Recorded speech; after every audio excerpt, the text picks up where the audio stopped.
So just in, we have all the update details for 2.12. Downtime will begin at these times and last for about 5 hours. What is interesting is they actually have some things listed here that the Korean patch notes do not have listed, like exploit fixes, healing touch nerf, tank threat buff, and confirmation on the majority of other changes we already expected and have seen with regards to directional attacks, and then all the different weapon changes. And we're getting 2 new events, Fortune's Calling and the Mystic Globe Sollant event, of which the Korean Post has details on how much we can actually get, upwards of 100 million. So let's have a quick look at what's confirmed to be changing. They also seem to have added the ability I can right click and my character will spin around like this. But yes, we're getting the new 4-star dungeon, which I just covered earlier. Watch my previous video for the mechanics, and you can also read through these points just here, which I will have listed in my Discord server as well.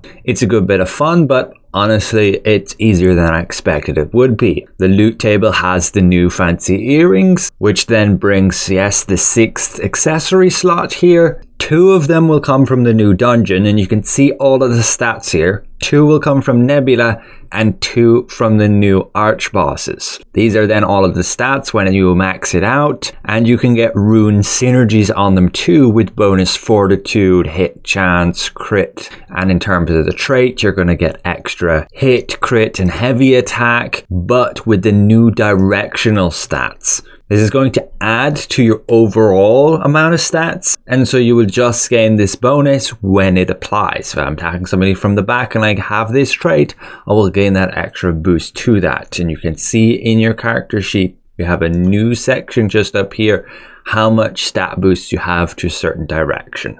And this simply adds to your overall attack and protection stats. One earring set has like back and side, and the other front and side, with trait resonance being all the same here, health, mana, and CC chance. Again, confirmed we are getting these new earrings just here. If you haven't seen the Tico talks and my summary, this was it just here.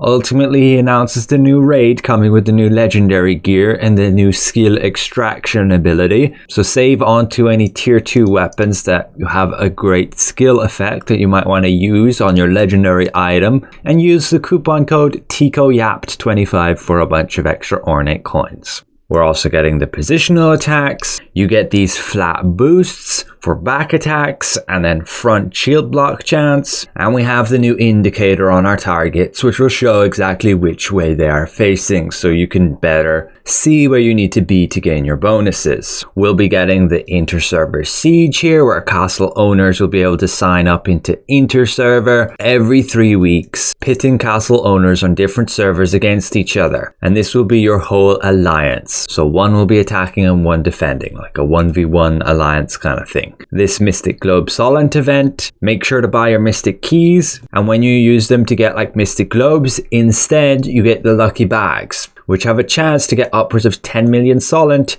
and like a gold bar. And a gold bar gives you 100 million Sollant when sold to an NPC. Fortune's Calling event basically boosts a bunch of activities. Like we can see in the weekly quest, you get a 7 million pool of Sollant just for completing this particular task. Another one here gives you a bunch of artifact chests, and there's probably more bonuses that I haven't found. They did also announce the Amitoi coloring competition winner. They had a poll just here on Discord. Not many people interested, only just over 400 people actually voted, and the winner was this one. So we can expect to see that one get added to the game. They did add some new Codex entries. This is to link to the new 4-star dungeon. I believe that's just here. Intermission, and then the usual dungeon achievements here. Then a bunch of general changes. Morphs can go now to level 10. This is for your dash. You can see the effects all just here,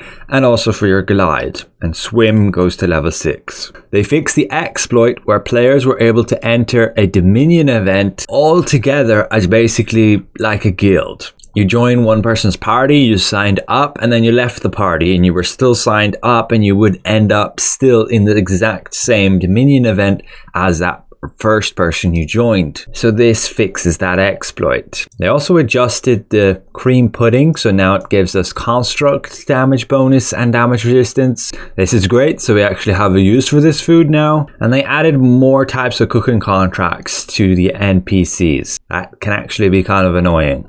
But then looking at the confirmed combat changes, you'll be able to get bonus stats when you actually hit 80 here on your attributes. We can now actually use attack and defense food at the same time. But then, yes, they've gone and nerfed the akman crossbow.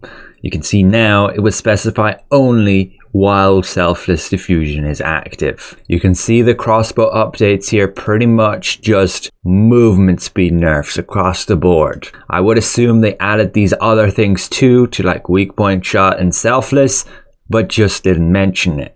Dagger, camouflage cloak duration nerf. Again, it probably gets all of these updates too with the directional attack system. They just don't mention it. Greatsword, reckless assault mastery fix. Blood devotion nerf. You now get a debuff where you're unable to receive blood devotion effect again for 45 seconds after gaining it. I personally confirmed it just here. You cast blood devo on your target. It will last depending on your buff duration, but as soon as that drops off, the target gets a debuff and can no longer be affected by blood devo for that entire duration. And it's not affected by debuff duration, just a flat 45 seconds. You can read the other changes here to Greatsword that they just failed to mention in the patch notes, which we're most likely getting. Then the Longbow. They did actually say there's getting a nerf with regards to healing touch, reducing it by 16%. The Korean notes didn't actually mention this, but on top of that, they're getting like deadly marker buff and a blitz nerf. Can no longer be used on fountain.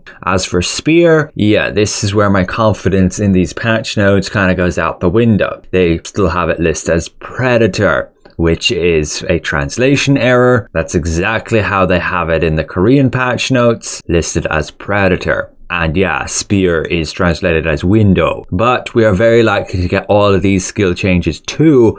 But this predator is actually blood leech aura. It's kind of crazy. It's a big counter now to those heal over times, as this ability will on every successful hit remove one stack of the most recent healing effect applied by a player's skill. So this, we have checked, removes your healing touch stacks and your flash wave. And this blood leech aura is a pretty large area, as you can see here, centered around the player and lasts for 5 seconds, hitting for 5 times. It's going to be kind of game changing and just makes spear nearly mandatory to have in like every single group. And yes, will kind of just be hell for healers no longer being able to rely so heavily on healing touch and flash wave to keep people alive. Sword, it had a neat update to provoking roar. I hope it actually works properly, but it will basically force the target to attack you, as we assumed it should have worked all along, but now it should properly do so. I think a reason from this is because with the new directional attacks, everybody's gonna gain extra damage boosts, but not really you from attacking from the front. You're the tank, the boss should be looking at you, and it's even more important now that that is the case, so your team can get all those damage boosts. So hopefully this actually works properly and helps a lot. But there are a bunch of other changes here that, again, they probably just failed to mention in the patch notes. Then for wand as well, they actually did fix Blessed Barrier so that buff duration properly affects the secondary buff. And yeah, the swift healing nerf for the second and third cast. That healing is nerfed by 30% for each consecutive use, along with then all of these other changes most likely too. And that's about it. Wargames got an update to spectator mode so you can view those matches in a bit more cinematic style. Again, all of the confirmed updates, some pretty interesting stuff here, and some things that just weren't mentioned in the Korean notes. Again, this new 4-star dungeon is releasing tomorrow, Be prepared, have 5,000 combat power. You can get by on the minimum. You just want to have about 20 to 25,000 hit points. Keep in mind you get that extra 10% boost for being in a public queue. Understand what mechanics you'll be facing here. There's 2 to know with the bouncing orb and the charm effect, where you need to kite people around so they don't end up wiping. I recommend watching my previous video for more info on that, but you can also read through these notes on my Discord server, and that might help to clear some things up. So that's it for now. Thanks for watching, and we'll see you guys around.